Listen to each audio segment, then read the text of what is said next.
고백합니다. 나의 생명을 드리니, 나의 생명을 드리니 주 영광 위하여 사용하옵소서. 내가 사는 날 동안에 주를 찬양하며 기쁨의 제물 되리. 나를 받아 주소서.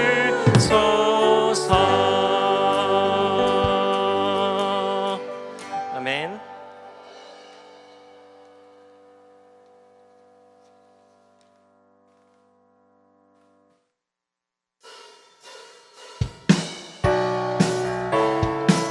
우리 함께 박수 치시면서 찬양받기 합당하신 주님을 찬양합니다. 찬양하세, 찬양하세, 왕께 소리 높여 찬양 드리세. 좀 더 빠르게 찬양합시다. 찬양하세, 찬양하세, 왕께 소리 높여 찬양 드리세. 찬양받기에 합당하신 주님, 언제나 동일하신 주, 무릎 꿇고서 주 이름 외치세. 예수 나의 왕, 예수 나의 왕, 예수 나의 왕. 아멘. 처음부터 찬양합니다. 찬양하세, 찬양하세, 왕께 소리 높여 찬양 드리세. 찬양하세, 찬양하세, 왕께 소리 높여 찬양 드리세. 찬양받기에 합당하신 주님,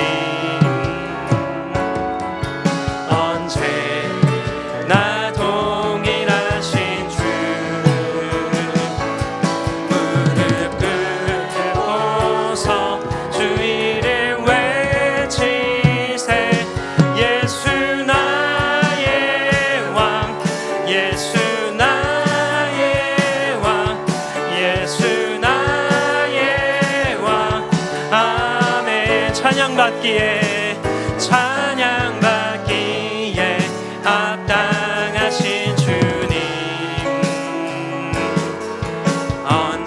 언제나 동일하신 주, 무릎 꿇고서 주 이름 외치세.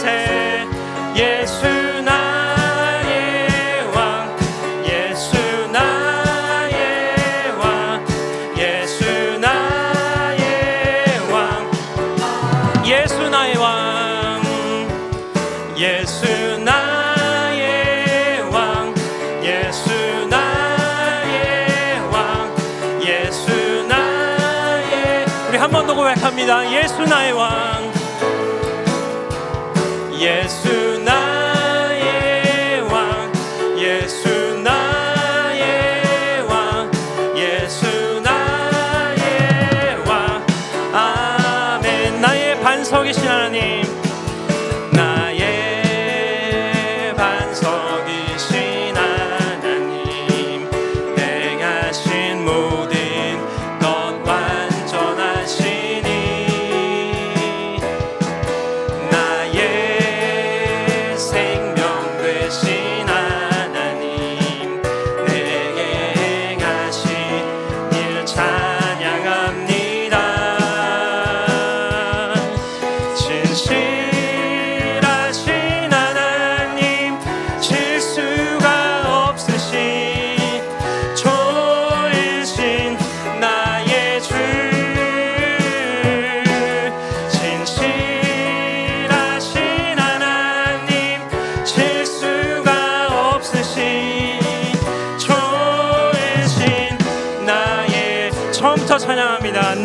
반석이신 나의 반석이신 하나님, 행하신 모든 것 완전하시니 나의 생명 되신 하나님, 내게 행하신 일 찬양합니다. 진실하신 하나님, 실수가 없으신 좋으신 나의 주, 진실하신 하나님, 실수가 없으신 좋으신 진실하신 하나님, 진실하신 하나님, 실수가 없으신 좋으신 나의 주, 진실하신 하나님, 실수가 없으신 좋으신 나의 주. 다시 한번 찬양합니다. 진실하신 하나님, 실수가 없으신 좋으신 나의 주, 진실하신 하나님, 실수가 없으신 좋으신 나의 주, 좋으신 나의 주, 좋으신 나의, 한 번 더 고백합니다. 좋으신 나의 주, 좋으신 나의 주. 할렐루야. 찬양받기 합당하신 신실하신 우리 주 하나님을 찬양합니다. 아멘.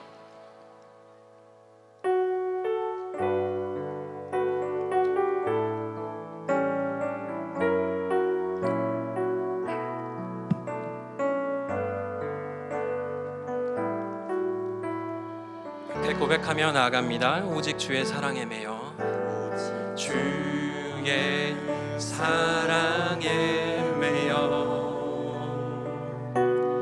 내 영 기뻐 노래합니다.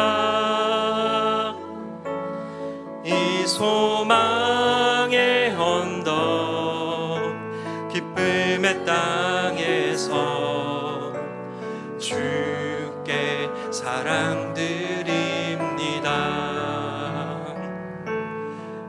오직 주의 임재 안에 갇혀 내 영 기뻐 찬양합니다.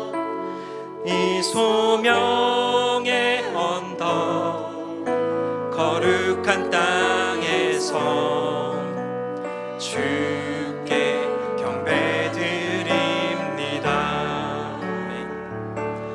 주께서 주신 모든 은혜 나는 말할 수 없네. 내 영혼 즐거이 주 따르렵니다. 주께 내 삶 드립니다. 우리 처음부터 찬양합니다. 주의 사랑에 매여 내 영 기뻐 노래합니다. 이 소망의 언덕 기쁨의 땅에서 주께 사랑드립니다.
처음부터 다시 한번 고백합니다. 오직 주의 사랑에 매여 내 영 기뻐 노래합니다. 이 소망의 언덕 기쁨의 땅에서 주께 사랑드립니다. 오직 주의 임재 안에 갇혀 내 영 기뻐 찬양합니다. 이 소명의 언덕 거룩한 땅에서 주께 경배드립니다. 주께서 주신 모든 은혜 나는 말할 수 없네. 내 영혼 즐거이 주 따르렵니다. 주께 내 삶 드립니다. 주께서 주신 모든 은혜 나는 말할 수 없네. 내 영혼 즐거이 주 따르렵니다. 우리 다시 한 번 더 전심으로 다시 한 번 고백합니다. 주께서 주신 모든 은혜 나는 말할 수 없네. 내 영혼 즐거이 주 따르렵니다. 주께 내 삶 드립니다. 주님 손에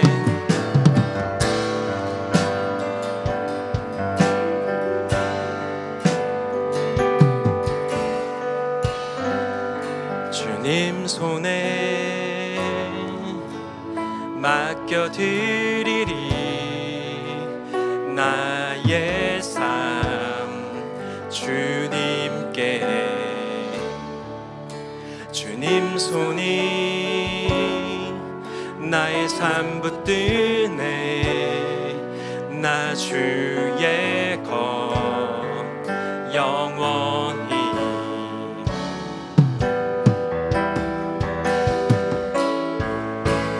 내가 믿는 분 예수 내가 속한 분 예수 삶의 이유 되시네. 내 노래 되시네. 전심으로 주와 함께 걸어가리라. 주와 함께 걸어가리라. 모든 길을 주실래. 주 뜻 안에 나 살아가리.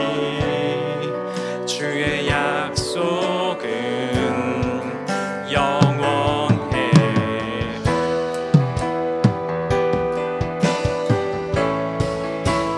내가 믿는 분 예수 내가 속한 분 예수 삶의 이유 되시네. 내 노래 되시네. 내가 믿는 분 내가 믿는 분 예수 내가 속한 분 예수 삶의 이유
믿는 분, 내가 믿는 분, 예수, 내가 속한 분, 예수, 삶의 이유 되시네. 내 노래 돼. 내가 믿는 분, 내가 믿는 분, 예수, 내가 속한 분, 예수, 삶의 이유 되시네. 우리 한 번 더 고백합니다. 내가 믿는 분, 내가 믿는 분, 예수,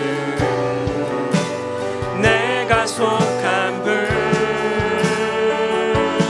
예수, 삶의 이유 되시네. 내 노래. 우리 마지막으로 고백할까요? 내가 믿는 분, 내가 믿는 분, 예수, 내가 속한 분, 예수, 삶의 이유 되시네. 내 노래 되시네. 전심으로, 전심으로. 이 시간 기도하며 나아갑시다. 한 해의 끝자락 앞에서 지금 여기까지 인도하신 에베네셀의 하나님을 이 시간 우리가 바라보기 원합니다. 우리의 생명과 우리의 삶이 하나님께 속해 있음을 고백하며 나아갈 때에 하나님의 임재하심을 경험케 하시고 회개와 회복이 있게 하시며 감사와 결단이 넘치는 복된 예배의 시간 되게 해달라고 이 시간 우리 기도하며 나아가시겠습니다. 기도합시다.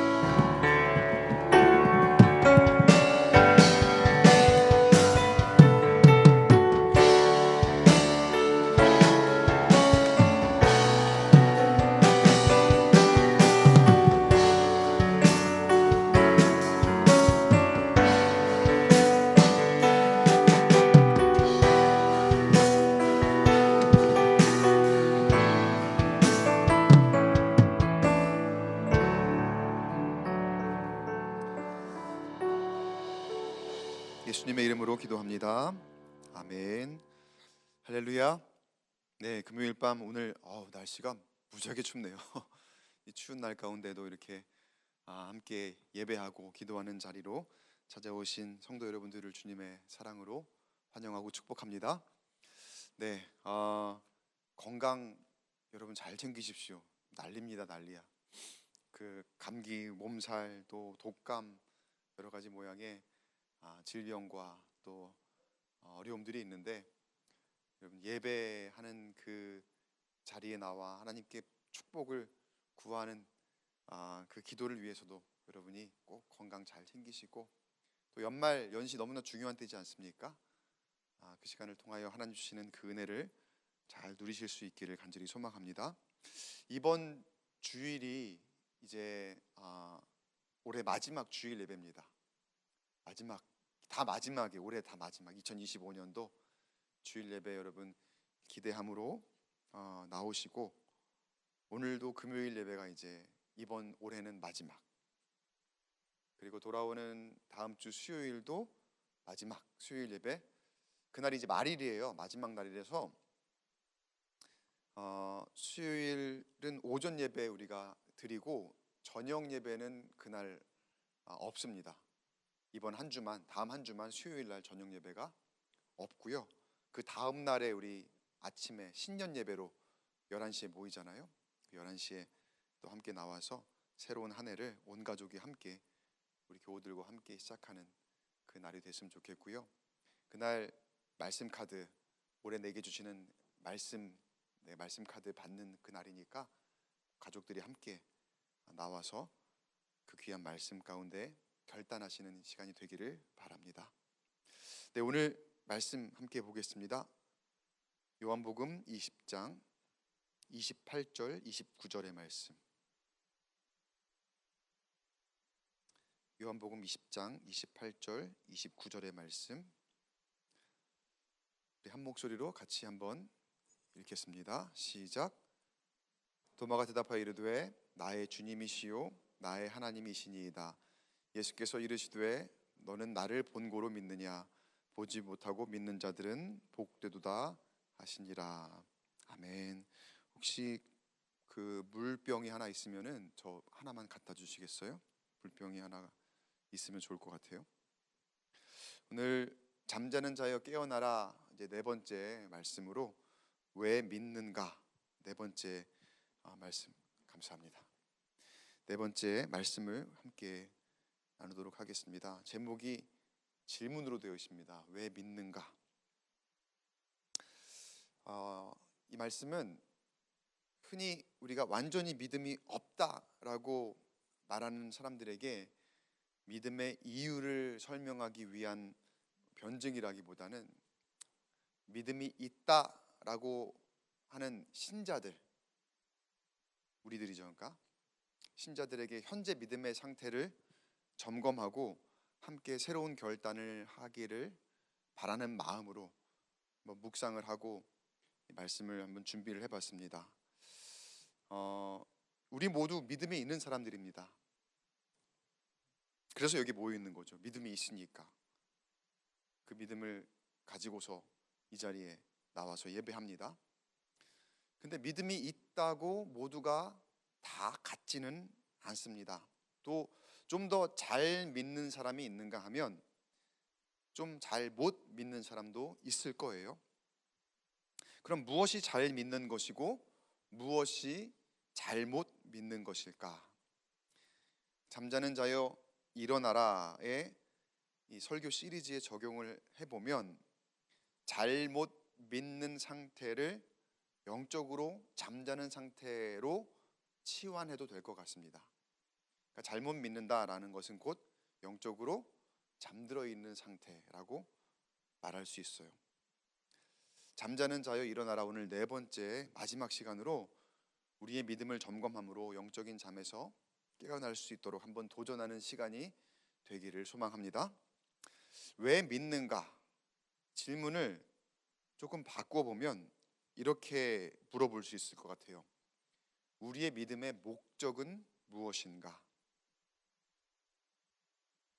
우리의 믿음의 목적은 무엇인가? 우리가 믿음을 가짐으로써 저마다 바라고 소망하는 것들이 있습니다. 그 믿음에는 다음과 같은 종류들이 있죠. 나의 앞길을 형통하게 하실 것이라는 믿음, 우리의 자녀들을 복되게 하실 것이라는 믿음, 내가 어려움을 당하지 않고 살게 하실 것이라는 믿음, 내가 어려움을 당하고 있다면 그 어려움에서 벗어나게 하실 것이라고 하는 그런 믿음, 내 결핍을 채우시고 내 질병을 치유하실 것이라는 믿음 등등, 막연하지만 우리가 그런 믿음을 모두가 다 가지고 나아가고 있죠. 그러니까 바라는 소망입니다. 근데 이런 믿음은 보통 우리의 소원과 동일시되는 경우가 많습니다. 그러니까 우리가 기도 제목이라고 하면서 우리 기도할 때마다 주님 믿습니다, 정말 막 되게 강렬하게 기도하잖아요. 주님 들어주실 줄 믿습니다 라고 하면서 외치는데, 그 외치는 경우는 보통 우리의 그런 실패하지 않고자 하는 소원, 그런 소원들, 그런 바람들로 그 바람들을 이루어 주시길 강하게 바라는 우리의 마음이 표현이 되어 있더라는 거죠. 그런데 여러분, 다시 한번 질문을 드리면 그게 진짜 우리가 가져야 하는 믿음의 본질일까? 물론 그런 믿음도 우리가 가져야 할 믿음의 일부분이기는 합니다. 그런데 우리의 믿음이 그런 바람에 집중되어 있다는 게 그게 문제라는 거예요. 기독교 신앙에서 말하는 믿음이라는 것이 정말 우리의 그런 바람, 실패하지 않고자 하는 그런 소원, 그게 다일까? 그 믿음이라는 주제를 가지고 설교를 하자면 사실 몇 번에 걸쳐서 오랜 기간 그리고 반복적으로 다루어야 할 그런 너무나도 중요하고도 깊은 주제이기 때문에 오늘 이 시간에 다 할 수는 없습니다. 그래서 소위 믿음이 없다가 처음 믿는 분들을 향해서 왜 믿는가라는 그런 원초적인 질문의 성격보다는 여기에 모인 우리는 이미 믿음을 가지고 있다라는 전제하에 그 믿음을 점검해보는 차원에서 정말 우리는 왜 믿는가, 이 질문에 대한 우리의 답을 한번 찾아보기를 원합니다. 오늘 말씀의 본문에서 예수님께서 부활하신 후에 제자들을 찾아가는 장면의 내용을 보여줍니다. 그런데 여러분, 먼저 오늘 성경에서 예수님께서 찾아가신 제자들의 모습을 어떻게 묘사하고 있는지 주목해 보시길 바라요. 제자들은 예수님을 아주 열정적으로 따르던 사람들이었습니다. 너나 할 것 없이 모두 둘째가라면 서러워할 만큼 예수님의 제자요 종이 되기를 자처하던 그런 사람들이었습니다. 때로는 너무 욕심이 과하다 못해 예수님께 천국에서는 누가 제일 큰 자입니까? 라고 질문을 하면서 천국에서 가장 높은 자리에 그런 큰 사람이 되기 위한 그런 그 의도를 가지고 질문하다가 너희들 어린아이와 같이 되지 않으면 너희들 천국에 갈 수 없다라는 그런 말씀을 들으며 책망을 받기도 했죠. 그리고 예수님께서 고난을 당하시고 죽으신 후에 내가 부활할 것이다 라고 말씀하시며 예언하셨음에도 불구하고 제자들은 어떻게 반응을 보였습니까? 주님, 절대로 그런 일은 일어나지 않을 겁니다. 죽다니요, 고난을 당하시다니요, 우리가 예수님을 지킬 겁니다 라고 단언하면서 예수님을 향한 충성심을 드러내기도 하였습니다. 그러나 예수님의 고난과 죽음이 실제로 일어나자 제자들은 어떤 모습을 보입니까? 한 곳에 모여서 문을 걸어 잠깁니다. 그리고 그 안에서 두려워 벌벌 떨면서 어쩔 줄을 몰라 합니다. 누구를 두려워합니까? 예수님을 십자가에 매달아 죽인 유대인 지도자들과 로마의 권력을 두려워하고 있어요. 분명 예수님을 구주로 영접하고 예수님의 제자들로서 충성을 다하며 따르던 사람들이었는데 예수님의 그 육신의 모습이 안 계시니까 그들의 믿음이 연약해져 버린 거예요. 그럼 그들은 무엇을 믿고 있었던 걸까요? 왜 믿고 있었을까요? 왜 예수님을 따르고 있었을까요? 예수님은 그렇게도 많은 시간을 그들과 함께 보내며 수도 없이 말씀을 하셨는데 그럼 제자들은 믿음이 없어서 그랬을까요? 그건 또 아닙니다. 여러분은 이 제자들의 모습을 어떻게 생각하십니까? 참 안타까운 믿음이에요. 근데 여러분, 한 가지 중요한 사실을 여러분에게 알려드릴게요. 저 제자들의 모습은 바로 우리들의 모습입니다. 우리가 믿음이 없지 않습니다. 우리 믿음이 있습니다.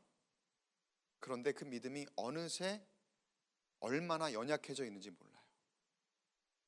제자들이 그랬던 것처럼 우리 주변의 환경에 따라서, 상황에 따라서, 세상의 가치 기준에 따라서 두려워하고 걱정하고 염려하고, 우리가 분명히 왜 믿는지 깨달았거든요.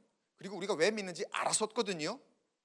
그랬음에도 불구하고 금방 잊어버리게 되더라는 것입니다. 근데 너무나 감사한 것은 예수님도 그런 우리의 연약함을 아신다는 거예요. 제자들이 그렇게 두려워하는 중에 예수님께서, 부활하신 예수님께서 제자들을 찾아가십니다. 그리고 그들 중에 가운데 딱 서셔서 이렇게 말씀하세요. 너희에게 평강이 있을지어다. 그런데 거기에서 그치면 지금 제자들은 믿음이 아주 연약해져 있는 그런 상태거든요. 그냥 너무 두려워서 그들이 모여서 문을 걸어 잠그고 어느 누구도 출입을 허용하지 않던 그런 상황이었는데 예수님은 그 문을 그냥 통과하신 거죠. 그러면서 그 가운데서 너희에게 평강이 있을지어다 말씀하시며 나타나셨음에도 거기서 그쳤다면 그들은 더 놀랐을 거예요. 우리가 유령을 본 건 아닐까? 우리가 귀신을 본 건 아닐까? 이거 뭔 일인가? 오히려 더 놀라며 더 두려워할 만한 그런 상황인데, 그런데 그래서 예수님께서 제자들에게 어떻게 하시는가? 요한복음 20장 20절 말씀을 한번 보겠습니다. 20절 말씀을 함께 같이 읽어보겠습니다. 시작. 이 말씀을 하시고 손과 옆구리를 보이시니 제자들이 주를 보고 기뻐하더라. 손과 옆구리를 보이시니 제자들이 주를 보고 기뻐하더라. 이 보면은 그 시퀀스라고 하죠. 순서가 딱 있죠. 시퀀스가 손과 옆구리를 보이셨어요. 그리고 나니까 제자들이 그걸 보고 기뻐하더라. 예수님이 그 당신의 부활의 모습을 제자들에게 보여주시는데 그 모습이 어떤 모습이었습니까? 한 가지 질문을 드려볼게요, 여러분에게. 여러분, 죽은 육체가 부활한다면 우리가 바라는 모습은 어떤 모습일까요? 우리가 상상하는 모습은 어떤 모습일까요? 몸에 만약에 상처가 있다면 그 상처가 사라지고 새로운 살이 돋아나고 어떤 깨끗한 모습, 순결한 모습, 그런 모습을 우리가 상상하지 않을까요? 모든 걸 극복했으니까. 그래서 죽은 육체가 부활한다면 그런 모습이 우리가 바라고 상상하는 모습일 거예요. 그런데 제자들 앞에 나타나신 부활하신 예수님의 모습은 어땠습니까? 상처는 사라지지 않았습니다. 손과 옆구리에 뭐가 있었어요? 못자국과 창자국이 그대로 있습니다. 분명한 것은 예수님은 그 상처를 없앨 수 있는 능력이 있는 분이시라는 거예요.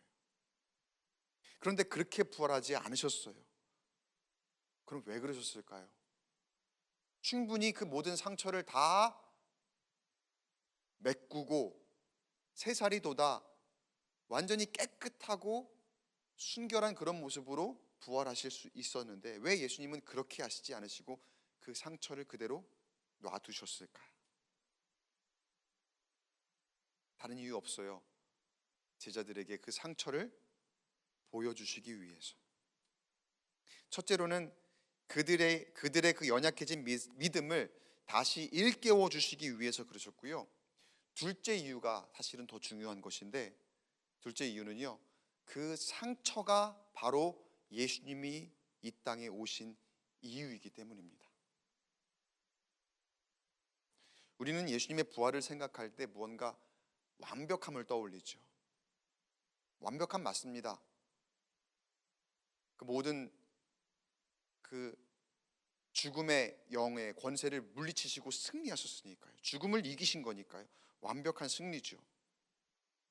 그래서 우리가 완벽을 떠올릴 때는 이전 것은 다 지나가고 완전히 새로운 것, 그러니까 우리의 시선에서, 우리의 기준에서, 그러면 상처도 완전히 깨끗해지고 모든 자국도 다 없어진 그런 모습을 아마 기대할 거예요.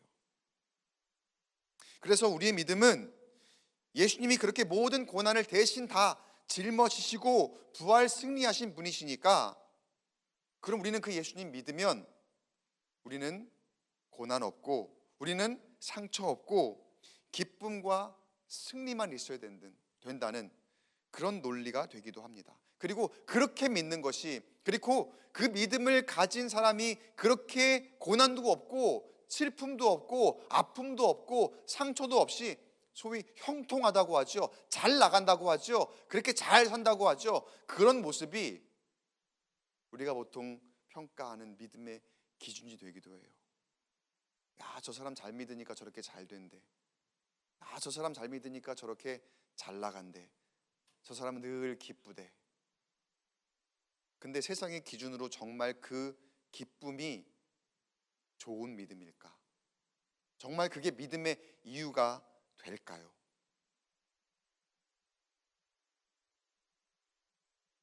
그런데 그런 믿음을 가진다면 만약 우리의 삶에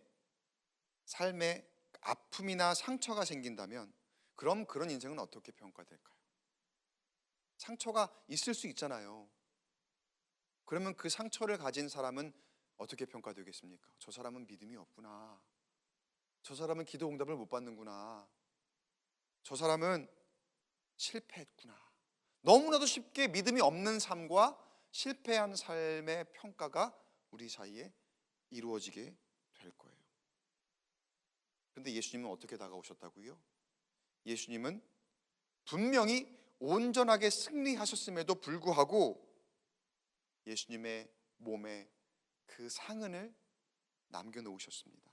왜 그러셨을까요? 그 이유는 우리를 끝까지 사랑하셨다는 그 증거를 보지 않고서는 믿지 못하는 우리에게 보여주시기 위해서입니다. 실제로 제자들은 예수님의 그 나타나심을 본 것만이 아니라 예수님께서 손과 옆구리를 보이셨을 때 그때 제자들이 주를 보고 기뻐했다고 했어요. 사랑하는 성도 여러분, 우리의 인생에 상처가 있다면 여러분 잘 살고 계시는 겁니다. 좀 가혹하게 들리실지 모르겠지만 우리 믿음 생활에 있어서 상처는 필연입니다. 우연이 아니에요. 반드시 있어요. 상처는 우리가 믿는다면, 우리가 예수님을 믿는 삶을 산다면 우리 믿음 생활의 상처는 운이 없어서 생기는 게 아니에요. 뭐 재수가 없고 운이 없어서 내 상처받는 게 아니에요. 반드시 우리에게 상처가 있습니다. 상처 없이 우리가 믿음 있다? 이렇게 말할 수 없어요. 왜냐하면 그 모든 상처가 예수님을 떠오르게 하는, 예수님을 상기시키는 그 매개가 되기 때문입니다. 그 상처가 있으므로 우리는 예수님을 더욱 깊이 묵상할 수 있고 예수님께 더욱 가까이 나갈 수 있고 예수님의 사랑을 진정으로 더욱 깊이 깨달을 수 있게 되는 거예요. 상처가 없이 가능할까요? 그렇지 않아요. 우리에게 상처가 있기 때문에 예수님의 그 사랑과 예수님의 은혜를 알게 되었고, 그리고 예수님의 구원을 우리가 깊이 묵상할 수 있게 되더라는 거예요. 우리에게 분명히 상처가 있지만 그 상처는 나만의 것이 아닙니다. 예수님께서 지고 가신 그 십자가 고난의 상처이고, 예수님은 그 상처를 입으셨지만 예수님은 그 상흔을 가지셨음에도 죽음을 이기시고 부활하심으로 온전해질 수 있었잖아요. 우리는 그 예수님을 믿음으로 우리의 상처를 극복할 수 있게 되는 것입니다. 누구나 상처가 없기를 바랄 겁니다. 아픔도 없기를 바랄 겁니다. 그럼에도 불구하고 우리는 살면서 늘 느끼지만 매일매일 상처 입지 않습니까? 뭐 몸에 상처가 있기도 하고 마음에 상처가 있기도 하고. 근데 예수님은 그런 우리의 현실 가운데 직접 다가와 계심을 우리에게 말씀해 주고 있는 거예요. 오늘 말씀을 통해서 제자들 가운데서 그 상흔을 보이시면서 하셨던 그 말씀, 너희에게 평강이 있을지어다 말하기는 이 말씀이 우리의 삶에 참된 위로와 용기가 되기를 축원합니다. 자, 이제 제자들은 예수님을 만났어요. 그리고 예수님께서 그 상흔을 다 보여주셨어요. 손에 못자국, 옆구리에 창자국을 보여주시고 너무나 기뻤습니다. 그리고 예수님의 부활을 이제 그들은 믿게 되었어요. 근데 거기에 제자들 중에 없었던, 그 모임 가운데 없었던 한 사람이 있었으니 그 사람의 이름은 바로 도마입니다. 도마. 그 유명한 도마. 24절을 보면은요, 12 제자 중에 하나로서 디두모라 불리는 도마는 예수께서 오셨을 때에 함께 있지 아니한지라. 도마는 함께 있지 아니했대요. 없었대요. 뭐 이유는 알 수 없지만 그 자리에 없었던 도마를 제자들이 나중에 만나게 됩니다. 그리고 만나서 도마에게 우리가 예수님을 만났어, 예수님이 우리에게 오셨어 라고 증언을 하는데, 근데 도마가 어떻게 나오느냐, 도마의 태도를 한번 볼게요. 25절 말씀입니다. 같이 읽어보겠습니다. 25절 시작. 다른 제자들이 그에게 이르되 우리가 주를 보았노라 하니 도마가 이르되 내가 그의 손에 못자국을 보며 내 손가락에 그 못자국에 넣으며 내 손을 그 옆구리에 넣어보지 않고는 믿지 아니하겠노라 하니라. 어떤 태도로 나옵니까? 모든 제자들이 우리가 다 봤어 라고 아무리 말을 해도 도마는 내가 내 눈으로 직접 보기 전에는 나는 믿지 않을 거야 라고 합니다. 그런 중에 그 다음 장면을 성경이 어떻게 묘사하는지 한번 볼까요? 그 다음 장면을 26절에 볼게요. 26절에 이것도 같이 한번 읽어볼게요. 26절 26절 말씀 없나요? 제가 읽어드리겠습니다. 여드레를 지나서 제자들이 다시 집안에 있을 때에 도마도 함께 있고 문들이 닫혔는데 예수께서 오사 가운데에 서서 이르시되 너희에게 평강이 있을지어다 하시고. 먼저 뭐라고 나오냐면요, 여드레를 지나서 8일이 지났습니다. 일단 그리고 제자들이 다시 집안에 있다고 합니다. 그런데 거기에 이전에 없었던 도마도 함께 있습니다. 그 다음 배경 설명이 어떻게 됩니까? 8일 전에 제자들이 함께 모여있던 그 모습과 똑같아요. 문들이 닫혔는데 무슨 뜻입니까? 또 문을 걸어 잠근 거예요. 문을 걸어 잠근 이유는 뭐였습니까? 그 전에 두려워서. 왜 이런 일이 일어났을까요? 8일이 지나고 도마가 함께 있는데 왜 다시 제자들은 모여서 문을 걸어 잠궜을까요? 왜 또 두려워했을까요? 도마를 제외한 모든 제자들은 이미 예수님을 만났습니다. 근데 왜 또다시 모여서 문을 걸어 잠그고 있는 걸까요? 제자들의 믿음이 연약해진 걸 볼 수가 있죠. 왜 그랬을까요? 두 가지 이유를 들어볼 수 있을 것 같아요. 먼저는 사람의 한계입니다. 사람의 한계. 그러니까 현실적인 연약함이에요. 성경이 맨 처음에 여드레가 지난 후에라고 했죠. 여드레가 지난 후에 8일. 8일이라는 숫자를 한번 여러분 생각해 보세요. 평소 우리가 어떤 새로운 결단을 하고 무언가를 기억할 때에 가만 여러분 생각해 보세요. 8일을 지나가는 게 얼마나 있을까? 8일을 지나가는 게 얼마나 있을까? 아마 생각보다 그렇게 많지 않을 거예요. 작심 3일 보통 얘기하잖아요. 그러니까 우리가 3일을 얘기하는데 8일까지 가는 게 얼마나 있을까? 그러니까 그 정도 넘어가는, 그 정도 시간을 넘어선 결단이면 이제 그 결심은 어느 정도 잘 이루어져 가고 있는 거라고 보면 됩니다. 여러분 주일 설교 듣고 난 다음에 며칠 기억하십니까? 다음 주 와서 설교를 또 듣죠. 그때 설교 들을 때 그 전주, 지난주 설교를 그러면 얼마나 기억하십니까? 그 주일날 와서 설교를 듣기 전에 그 전주에 우리가 무슨 설교를 그때 들었더라라고 우리가 서로 질문해 본다면 얼마나 기억을 하실까요? 우리가 설교 듣고 나면 보통 결단하잖아요. 결단으로 찬양도 하고 기도도 하고 그리고 세상에 파송되어 나가는 거잖아요. 근데 우리가 현실 속에 살면서 우리가 그 결단대로 많이 살지를 못해요. 왜 그럴까요? 잊어버리거든요. 아니 그 결단 자체를 기억하지 못합니다. 내가 무슨 결단을 했더라. 여러분 이게 우리의 연약함의 모습이자 우리 사람의 어쩌면 한계일지 몰라요. 한 주가 7일이잖아요. 7일. 그러니까 그 7일 동안 우리 결단도 잘 기억 못하고 잊고 살아갈 때가 많은데, 그러니까 7일 지나면 잘 많이 까먹더라는 거죠.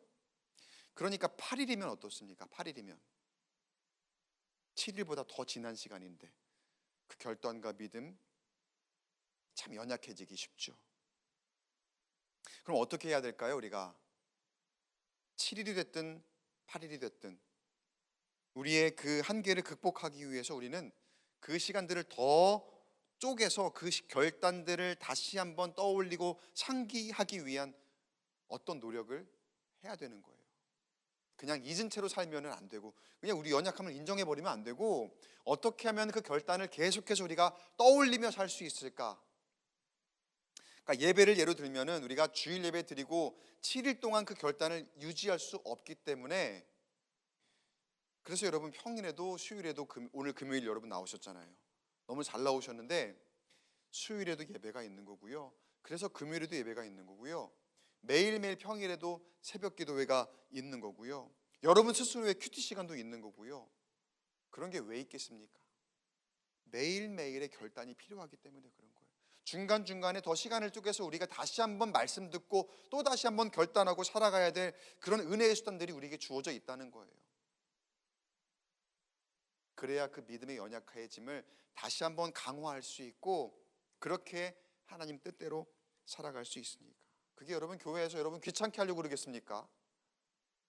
그게 여러분 교회에서 여러분 괴롭히려고 그러겠습니까? 그러려고 여러분 나와라 그러겠습니까? 아니에요. 여러분을 위해서, 여러분 그 믿음 잘 지키며 그 믿음 생활 잘 하며 살 수 있도록 도와드리려고, 그래서 나오라고 하는 거죠. 세상의 풍파가 얼마나 거셉니까? 7일 8일 갈 곳도 없이 하루 이틀이면은 무너지기 쉽습니다.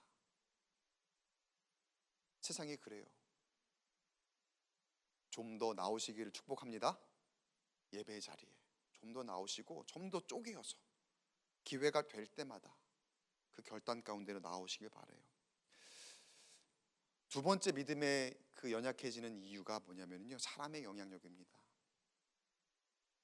요한복음 11장 16절을 보면은요, 도마가 이전에 어떤 캐릭터였는지 보여주는 대목이 있거든요. 같이 한번 읽어볼게요. 시작. 디두모라고도 하는 도마가 다른 제자들에게 말하되 우리도 주와 함께 죽으러 가자 하니라. 그러니까 예수님 말씀을 듣고 도마가 이제 뭔가 이렇게 열정에 불타오르는 거죠. 그리고 거기에 자신의 결단을 혼자서 하는 게 아니라 다른 제자들을 향해서 우리도 같이 가자. 어떻게 해요? 야, 죽으러 가자. 그런 그 결단에 대한, 열정에 대한 모습들이 도마에게 있었던 거예요. 그러니까 도마가 보니까 열정도 있고 추진력도 있는 그런 캐릭터더라는 거죠. 그러니까 다른 제자들이 다 증언을 하는데도 나는 보기 전에는 안 믿겠다라는 그런 확고함도 있는 그런 캐릭터다 보니까, 보통 여러분 우리가 이런 캐릭터의 사람에게 사람들이 끌려갑니다. 끌려가요. 먼저 나서서 막 열정을 가지고 추진력을 가지고 야 가자, 우리 같이 죽자 막 그러면은 거기에 막 이렇게 끌려가는 거예요. 근데 사람의 영향력이요, 긍정적이면 좋지만 부정적일 때는 그 공동체가 어려워집니다. 그러니까 모르긴 몰라도 도마가 제자들에게 야 니들 확실해? 진짜 본 거 맞아?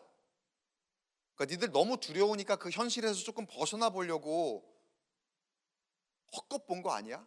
그 스스로 뭐 자기 최면 뭐 그런 거 아니야? 도마가 막 그렇게 얘기를 했다면 제자들은 아마도 도마의 말이라면 그런가? 그러고 보니까 우리가 분명히 문을 잠궈 놨었는데 어떻게 예수님이 거기에 나타나셨을까? 그리고 부활을 하셨다면은, 그러니까 그들의 나름대로의 믿음, 이건 제가 상상을 한 거예요. 그렇다면은 없지 않았을까? 나름대로 거기에 막 말에 막 설득이 되는 거죠. 야 그런 거 같기도 하고 라면서, 모르긴 몰라도 도마한테 동의를 했을 거예요. 도마의 말이라면. 그리고 나타난 그들의 모습이 어떻습니까? 도마와 함께 또 다시 문 잠그고 두려움에 떨고 있는 거죠. 그 현실 가운데에서 분명히 자신들이 자신의 눈으로 보았으면서도 어떤 사람의 말이 너무나 확고하니까, 어떤 사람의 그 결단과 그 어떤 사람의 열정이 너무나 믿음직한데, 저거 그럴싸한데 라고 하니까, 내가 분명히 눈으로 보았음에도 불구하고 내가 본 것보다 그 사람의 결단을 더 따라가기 시작하더라는 거예요. 그렇게 우리의 믿음이 흔들리더라는 거예요. 근데 이것도 제자들만의 문제는 아니더라. 우리의 믿음이 이렇게 연약합니다. 때로는 내 눈으로 본 것까지도 유혹을 당해버리는 거예요. 내가 믿음으로 결단하고 내가 고백했으면서도 우리가 세상에 나가 살잖아요. 그러면 세상에서 내노라 하는 영향력 있는 사람들을 만나거나 또 그 말을 듣고 있노라면 어떻게 됩니까? 어느새 우리의 믿음은 그 자리를 잃어버립니다. 하나님 말씀의 자리, 우리가 결단과 고백한 그 자리에 유명한 정치인, 기업인, 연예인, 유튜버, 그런 영향력들이 얼마나 많이 있습니까? 그 자리에 그런 영향력들이 대신 자리 잡고 우리의 믿음을 마구마구 흔들어대는 거예요. 그리고 어느새 그 영향력에 우리의 믿음은 온데간데 없고 그 자리에 자리 잡은 그 영향력에 완벽하게 동의하고 있는 우리의 모습을 발견하죠. 하나님 말씀보다 더 동의하고 있는, 거기에 이끌려가는, 거기에 세상에 이끌려가는 우리의 모습을 발견하죠. 근데 여러분, 왜 이런 현상이 발생할까요? 여러 가지 이유가 있겠지만 오늘 이 말씀의 주제에 좀 대입을 해보자면, 제가 묵상할 때 우리가 상처에 취약하기 때문에, 상처에, 그러니까 우리가 상처에 취약하다는 건 어떤 상처가 있을 때 너무나 아프니까 또 경험이 있잖아요. 트라우마가 생기잖아요. 그러면 우리가 트라우마란 말도 요즘에 많이 쓰고 현대 사회에, 그리고 그 트라우마가 있으니까 상처로부터 나를 방어하기 위해서 방어기제, 그런 말도 많이 쓰죠. 심리학적 용어로. 그러니까 우리의 현실에 상처가 있거나 아픔이 있으면 우리의 믿음이 부족하거나 주님께서 우리 기도에 응답하지 않으신다고 때때로 우리 스스로를 자책할 때가 있어요. 그러니까 우리 기도에 응답하지 않으신다라고 하는 것 또한 우리의 믿음이 부족하다는 뜻이 되겠죠. 그리고 반대로 우리가 상처에서 회복이 되어야, 우리가 아픔에서 벗어나야 그것이 우리의 믿음의 척도로 강하다라는 그런 뜻이 되고, 그게 기도의 응답이다라고 생각하더라는 거예요. 그러니까 나는 상처받지 않으려고, 상처로부터 또는 벗어나려고 하다 보니까 그게 우리의 믿음의 척도가 되더라는 거죠. 그래서 어떻게든 억지로든 우리가 믿음이 약한 사람이 아니길 원하는 그런 마음에 상처받지 않으려고 하고, 상처에서 인위적으로 벗어나려고 하고, 성공한 모습으로 보여지려고 하고, 주목받는 모습으로 보여지려 합니다. 그래야지 사람들에게 저 사람 믿음 있는 사람이구나, 저 사람 상처를 극복하고, 저 사람은 정말 잘 사는 사람이구나, 그런 기준으로 우리가 믿음을 바라보기 때문에. 그래서 SNS 같은 거에 우리의 현실의 모습과는 다른 포장한 것들로만 가득히 채워놓고 우리의 상처는 애써 감추려고 합니다. 근데 과연 그럴까요? 우리의 상처와 아픔 가운데 머물러 있는 것 같다면 그건 우리의 믿음이 진짜 연약한 걸까요? 그렇지 않아요. 예수님은 분명하게 그렇지 않다라고 말씀하시고 계십니다. 그리고 친히 보여주십니다. 어떻게 해요? 그 상흔을 지닌 그 모습으로 우리에게 다가오시면서 여전히 상처를 가지고 계시지만, 그 상처를 가지고 계신 모습이면서도 동시에 죽음을 이기시고 부활 승리하신 모습으로 실패했다고 두려워하고 걱정하고 낙심하는 제자들을 향해 다가오시면서 보여주시면서 말씀하시는 줄 믿습니다. 27절 말씀 같이 읽어보겠습니다. 27절 시작. 도마에게 이르시되 내 손가락을 이리 내밀어 내 손을 보고 내 손을 내밀어 내 옆구리에 넣어보라. 그리하여 믿음 없는 자가 되지 말고 믿는 자가 되라. 사실 우리는 이런 삶을 반복합니다. 계속 반복합니다. 그럼에도 예수님은 그런 우리도 참아주시며 우리가 믿음이 연약해져서 두려워할 때마다 우리에게 찾아와 주십니다. 우리의 상처를 부정하려고 하고, 그러니까 내 믿음이 연약한 걸 감추기 위해서 내 상처를 감추려고 하고 부정하려고 하고 그냥 그거 감추려고만 하는 우리에게 찾아오셔서 예수님께서 당신의 상처를 친히 우리에게 보여주시며 내가 너의 그 상처까지도 사랑한다 라고 말씀하시며 우리를 위로하시는 줄 믿습니다. 그로 인해서 우리에게 일시적인 회복이 아니라 온전한 믿음의 회복으로 인도하시는 줄 믿습니다. 상처를 보여주신 예수님께서 우리에게 말씀하시고자 하는 바를 한번 깊이 묵상해 봤으면 좋겠습니다. 상처는 믿는 자들에게, 아니 인생을 살아가는 누구에게나 필연적으로 찾아옵니다. 누구나 상처를 가질 수밖에 없어요.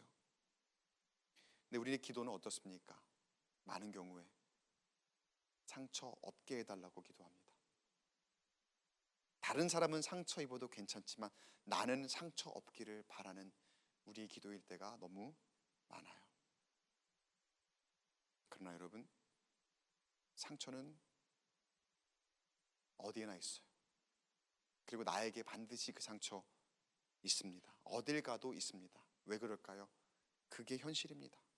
그게 우리가 살아가는 현실이에요. 그러나 그 현실에 우리만 그저 내던져져 있지 않고 상처 입은 치유자 되시는 우리 예수님께서 우리와 함께 계시는 줄 믿으시기 바랍니다. 그리고 우리에게 다가와 말씀하십니다. 너희에게 평강이 있을지어다. 바라기는 여러분의 믿음이 상처에서 막연하게 벗어나 세상으로부터 인정받기 위한 수단이 아니라 예수님의 상흔을 묵상하고 기억하며 상처가 있어도 온전하게 하시는, 아니 그 상처를 통해서 온전하게 하시는 그 예수님을 인격적으로 만나시기를 축복합니다. 그렇게 언제나 우리 곁에 계시는 예수님을 의지하며 참된 평안을 얻으시기를 주님의 이름으로 간절히 축원합니다. 시간 잠시 기도하겠습니다. 하나님 감사합니다. 우리의 믿음을 다시 한번 돌아봅니다. 우리는 그저 우리의 형통함과 또 우리의 연약함으로부터 벗어나기 위한, 상처가 회복되기를 위한, 우리 상처를 받지 않기 위한 그런 기도만 하나님 앞에 올려드리며 그것이 좋은 믿음이라 여기진 않았는지요. 다시 한번 고백하고 결단할 때 우리에게 친히 당신의 상처를 보이시며 우리의 믿음을 다시 한번 점검하게 하신 그 예수님을 따르게 하시고 우리의 상처 있음을 인정하고 예수님께서 그 상처까지도 사랑하시고 보듬으시고 위로하시고 용기 주시는 그 모습을 통하여 다시 한번 주님을 따르겠습니다 결단하며 고백하고 세상의 눈치 보지 않고 하나님 안에 거하는 우리 모두가 될 수 있도록 인도하여 주시옵소서. 감사드리며 예수님 이름으로 간절히 기도드리옵나이다. 아멘. 함께 찬양 고백할 때 나는 믿네 함께 찬양하겠습니다. 내게 허락하신 시련을 통해, 그리고 그 다음에 찬양 이어서 고백하고 쭉 이어서 함께 좀 기도했으면 좋겠습니다. 먼저 나는 믿네, 내게 허락, 가사를 한번 잘 생각해 봤으면 좋겠어요. 그리고 오늘 말씀을 묵상하면서 함께 결단하는 시간 갖도록 하겠습니다.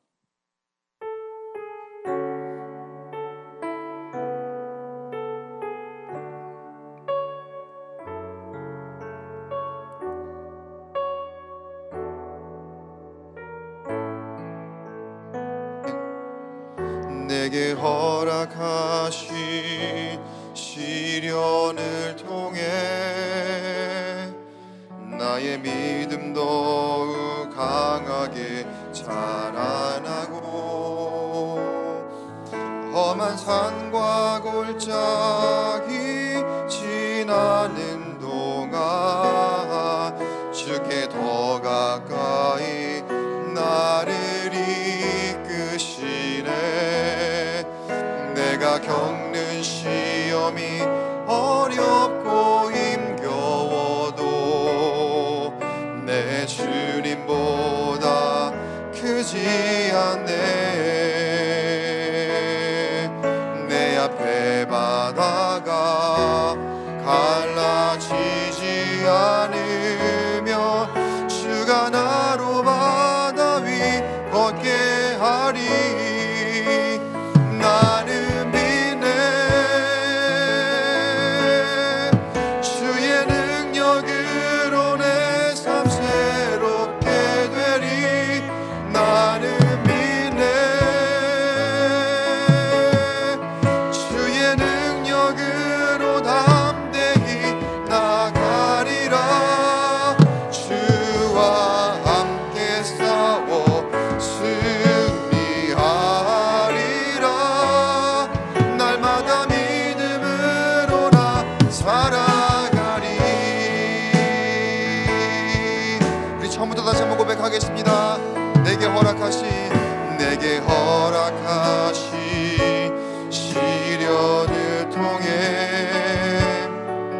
나의 믿음 더욱 강하게 자라나고 험한 산과 골짜기 지나는 동안 주께 더 가까이 나를 이끄시네. 내가 겪는 시험이 어렵고 힘겨워도 내 주님보다 크지 않네. 내 앞에 바다가 갈라지지 않으며 주가 나로 바다 위 걷게 하리. 나는 믿네. 주의 능력으로 내 삶 새롭게 되리. 나는 믿네. 주의 능력으로 담대히 나가리라. 주와 함께 싸워 승리하리라. 날마다 믿음으로 나 살아. 나는 믿네. 나는 믿네. 주의 능력으로 내 삶 새롭게 되리. 나는 믿네. 주의 능력으로 담대히 나가리라. 주와 함께 싸워 승리하리라. 날마다 믿음으로 나 살아. 우리 한 번 더. 나는 믿네. 나는 믿네. 주의 능력으로 내 삶 새롭게 되리. 나는 믿네. 주의 능력으로 담대히 나가리라. 주와 함께 싸워 승리하리라. 날마다 믿음으로 나 살아가리.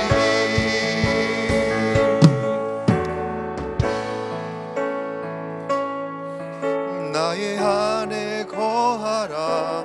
나는 내 하나님이니 모든 환난 가운데 너를 지키는 자라.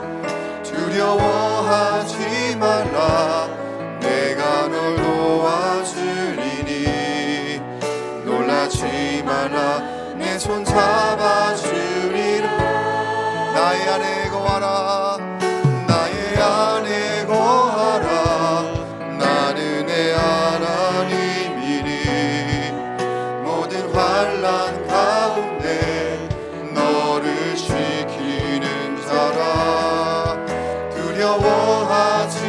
말라.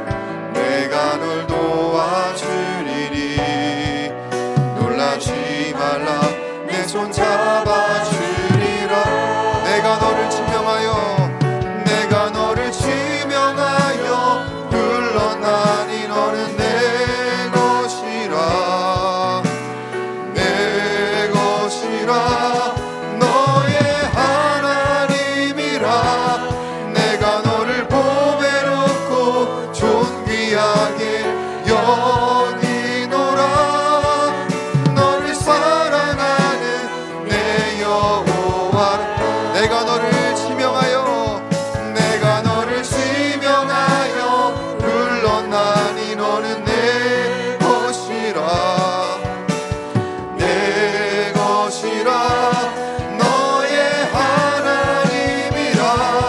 내가 너를 보배롭고 존귀하게 여기노라. 너를 사랑하는 내 여호와. 다시 한번 내가 너를 지명하여 불렀나니 너는 내 것이라. 내 것이라. 너의 하나님이라. 내가 너를 보배롭고 존귀하게 여기노라. 너를 사랑하는 내 여호와라. 이 시간 말씀을 기억하면서 함께 우리 입술을 열어 기도하길 원합니다. 기도할 때 이렇게 기도하겠습니다. 하나님, 내게 있는 시련과 내게 있는 그 상처가 너무나 아파서 때로는 그 상처를 그저 내게서 제거해 달라고, 그 상처 나는 얻고 싶지 않다고 주님 앞에 그저 그렇게만 기도했던 우리의 모습이 있었음을 고백합니다. 그러나 하나님, 주님께서는 오늘 우리에게 그 상처 입은 치유자의 모습으로 우리에게 다가오셔서 그 모습이 불완전한 모습이 아니라 죽음을 이기시고 부활하신 온전하신 모습임을 우리에게 다시 한번 보여주시며, 그 상처를 통해 우리에게 다시 한번 새로운 삶과 진정한 믿음을 알게 하시니, 하나님, 내게 있는 시련이 있다 하더라도 주님께서 그것을 끌어안으시고 함께 이길 수 있도록 힘과 능력을 주실 것을 기대하며 하나님 앞에 나아가는 우리의 모습 다시 한번 되기를 결단하는 우리가 될수록 주여 인도하여 주시옵소서. 하나님, 우리가 이길 힘을 주시고 우리가 견뎌낼 하나님 능력을 더하여 주시고, 아버지 주님께서 나와 함께 동행하시니 아버지 주님의 위로하심과 주님의 그 평강으로 말미암아 용기를 얻어 함께 주님과 그 길을 걸어갈수록 주여 인도하여 주시옵소서. 세상에 흔들리지 않게 하여 주시옵시고 우리의 믿음의 결단의 고백의 기준이 다시 한번 세상이 아닌 주님이 될 수 있도록 주여 인도하여 주시옵소서. 하나님, 주님을 온전히 따르는 주님의 제자가 될 수 있도록 거듭나게 해달라고 이 시간 다 함께 주여 한번 크게 외치고 통성으로 기도하며 나아가겠습니다. 주여. 하나님, 우리의 믿음의 모습을 다시 한번 주님 앞에 내어놓습니다. 하나님, 우리의 믿음의 견주소를 다시 한번 고백하며 나아갑니다. 하나님, 나를 지명하여 부르실 때에 나의 온전한 모습이 아닌 나의 연약한 모습, 상처 있는 나의 모습을 아버지 찾아오셔서 주님께서 그 모습 그대로 우리를 부르신 줄 믿사오니, 때로는 아프지만 때로는 우리가 너무나 연약한 모습에 아버지 실패한 모습에 두려워하는 모습일지라도 하나님이여 그 가운데 찾아와 우리를 보듬으시고 우리에게 너에게 평강이 있을지어다 말씀하시는 그 능력을 힘입어 하나님을 다시 한번 따르게 하여 주시옵소서. 다시 한번 하나님을 온전하게 의지하며 나가게 하여 주시옵소서. 주님 찾아오셔서 내가 너를 지명하여 불렀고 내가 너를 사랑하는 너의 하나님이고 너의 여호와라 말씀하시니 그 말씀 듣게 하여 주시옵시고 그 말씀이 그 음성이 내 심령에 다시 한번 깊이 새겨지네 내 마음의 주인이 하나님 말씀 되게 하여 주시옵소서.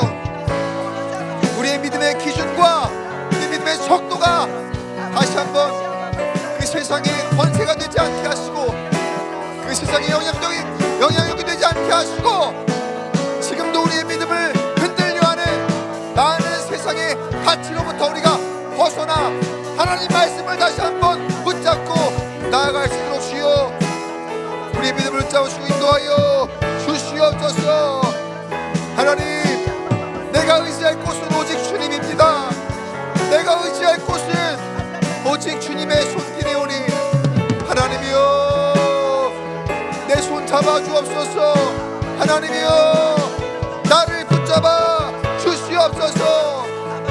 환난과 고통 가운데 있음에 우리의 믿음이 한없이 연약해지기 쉬운 조건으로 한번 치닫고 있습니다. 그러나 하나님 우리에게 찾아오셔서 아버지 그것이 실패가 아니라 그것이 끝이 아니라 그것이 우리의 믿음의 기준이 아니라 그 상처 입은 그 예수께서 다가오셨을 때 그 예수님을 보고 믿음으로 고백하는 우리의 모습이 진짜 믿음임을 우리 아버지 알게 하셨사오니 하나님 이 모습 그대로 주 앞에 나아가는 우리의 심령을 보듬어 주시고 위로하여 주시옵시고 참된 평강으로 함께하여 주시옵시고 아버지 그 심령 가운데 진정한 구원을 허락하여 주시옵소서. 하나님 그 심령 가운데 진정한 능력과 새롭게 되어줌을 허락하여 주시옵소서. 하나님 그 심령 가운데 다시 한번 세상의 가치가 아닌 하나님의 능력으로 승리함을 맛볼 수 있도록 주여 인도하여 주시옵소서. 사람의 말이 아닌 하나님의 말씀으로 보배롭게 될 줄 믿습니다. 하나님 주님의 사랑을 힘입어 다시 한번 걸어가게 하여 주시옵소서. 그 믿음을 고백하게 하여 주시옵소서. 하나님 그 어떤 시련과 아픔이 찾아와도 아버지 그것을 그저 밀어내는 것이 아니라 그 안에 우리에게 담긴 하나님께서 허락하신 그 사랑과 진실함을 깨닫게 하여 주시옵시고 그것을 통하여 다시 한번 이루어지는 하나님의 능력을 알게 하여 주옵소서. 깨닫게 하여 주옵소서. 오 주여 우리 이름을 붙잡아 주시옵소서. 오 주여 우리 이름을 붙들어 주시옵소서. 하나님 위로로 함께 하시고 평강으로 인도하여 주시옵시고 하나님이여 우리 인생을 책임져 주시옵소서. 주여 역사하여 주옵소서. 하나님이 하나님을 피하여 주시옵소서.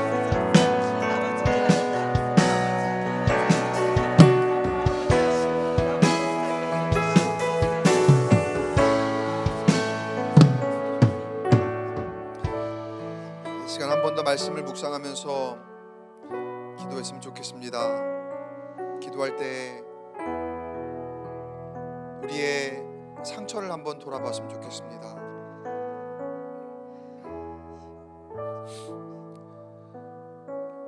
너무나 아프고 너무나 괴로운 지금 나의 마음 가운데 있는 상처 그리고 내 육신의 고난 그저 그 가시를 제거해 달라고 그것으로부터 해방시켜 달라고 주님 앞에 때를 쓰며 주님을 원망하고 왜 나만 이런 아픔을 겪느냐 그렇게 하나님 앞에 항변했던 우리의 모습은 아니었는지요. 그러나 다시 한번 알게 되었습니다. 나만 겪는 고난도 아니며 지금 이 시간에도 주님께서는 상처 입은 그 완벽한 모습으로 우리에게 찾아오셔서 우리를 위로하시고 우리에게 살아갈 용기를 주신다는 것을 다시 한번 깨닫게 되었습니다. 하나님 이 시간 우리 연약함으로부터 다시 강한 것을 부끄럽게 하시는 그 믿음 갖게 하시고 그 은혜가 내게 족하다 말씀하실 때 하나님 그것이 나에게 주신 더 귀한 것을 누리기 위한 선물임을 깨닫고 감사함으로 나아가는 가운데 우리의 삶에 놀라운 진정한 변화가 있게 하여 주시옵소서. 세상의 가치로 인한 기쁨이 아닌 주님이 나와 함께 계심으로 그리고 주님이 나를 구원하심으로 그 주님을 내가 믿음으로 내 삶의 감격과 기쁨이 충만하게 하시고 그 어떤 세상도 그 구원과 기쁨의 감격으로부터 우리를 빼앗을 수 없는 하나님 그 믿음의 단계에 우리가 올라설 수 있도록 주님 우리와 함께하여 주시옵소서. 시간 잠시 내 상처를 돌아보고 그리고 그 상처 가운데 다가오셔서 보듬으시는 그 예수님을 잠시 동안 조용히 묵상해 보는 시간을 갖도록 하겠습니다. 딱 1분만 그렇게 묵상하고 다시 한번 우리 입술을 열어 기도하는 시간 갖도록 하겠습니다.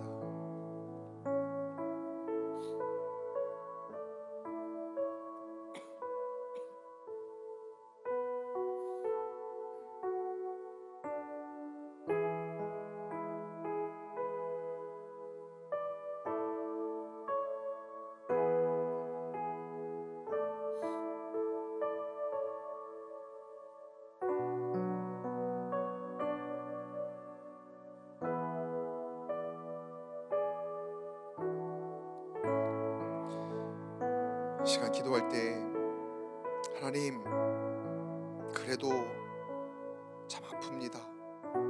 그래도 참 괴롭습니다. 이 원통한 마음을 어디 토로할 데가 없습니다. 그래서 하나님 앞에 나왔습니다. 하나님 그저 울부짖어 주님 앞에 내가 쏟아 내어 놓을 테니 하나님 그렇게 하라 말씀하셨사오니 주님이 들어주시고 주님이 위로하여 주시옵소서.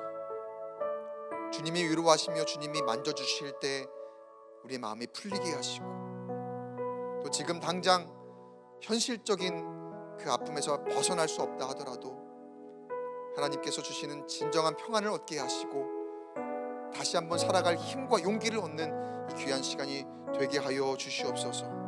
시간 그 모든 것을 주님 앞에 다 쏟아내어 놓으며 하나님만을 의지하며 그 어떤 사람이 내 들어주기를 기대하는 것이 아니라 하나님 들어주옵소서. 하나님 내가 토로하는 모든 이 심경을 주님 들어주시고 주께서 위로하여 주시옵소서.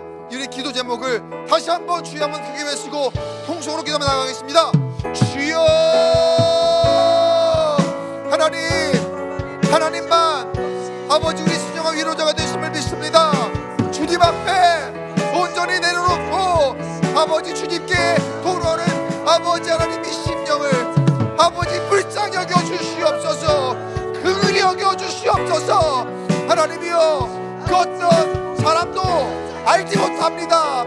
아버지여 아버지만이 아버지 나의 이 마음을 아시고 아버지만이 아버지 이 아픔을 아시오니 하나님이여 친히 찾아와 주님의 위로로 함께하여 주시옵시고 하나님의 인도하심의 길로 아버지 이끌어 주시옵소서.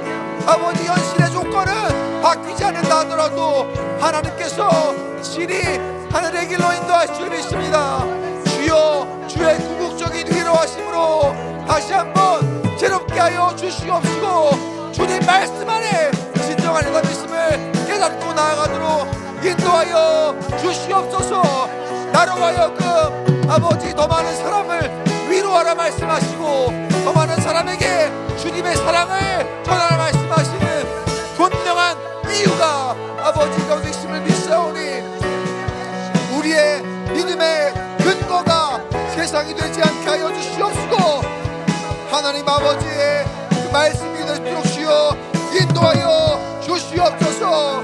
주여 우리의 아픔은 주님께 온전히 맡깁니다. 아버지여 위로하여 주시옵소서. 주님께서 아버지의 온전한 아버지 그 위에 여기심으로 말미암아 아버지의 치유하심과 회복으로 아버지 역사하여 주시옵소서. 하나님이여 은혜를 부어주옵소서. 하나님이여 은혜를 부어주옵소서.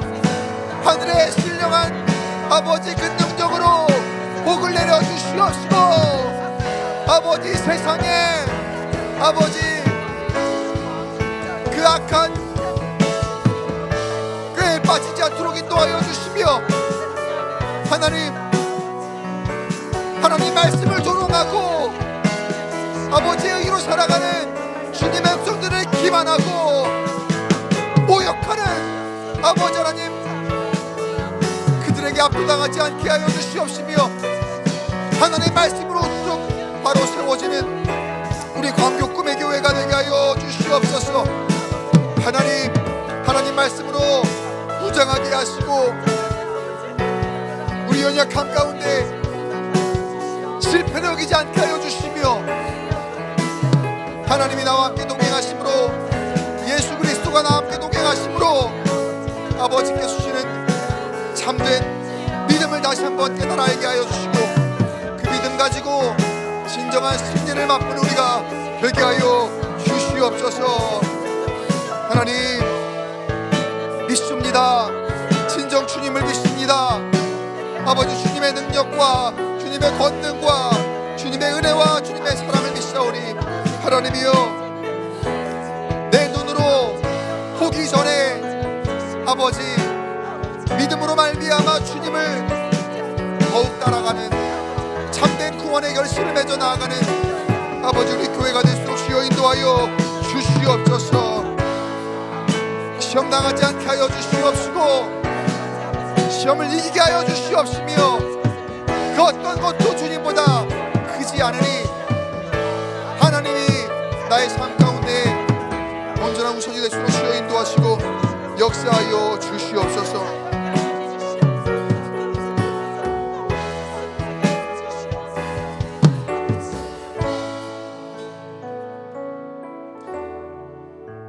사랑의 하나님, 은혜의 하나님, 구원의 하나님, 자비 하나님, 오늘 이 금요일 밤 2025년도의 마지막 금요일 예배, 한파 가운데에도 굴하지 않고 말씀을 사모하고, 또 우리 입술에 기도의 제목이 있어 주님 앞에 나왔습니다. 하나님, 이 밤 주님께서 가장 귀히 여기시는 밤이 되기를 간절히 소원합니다.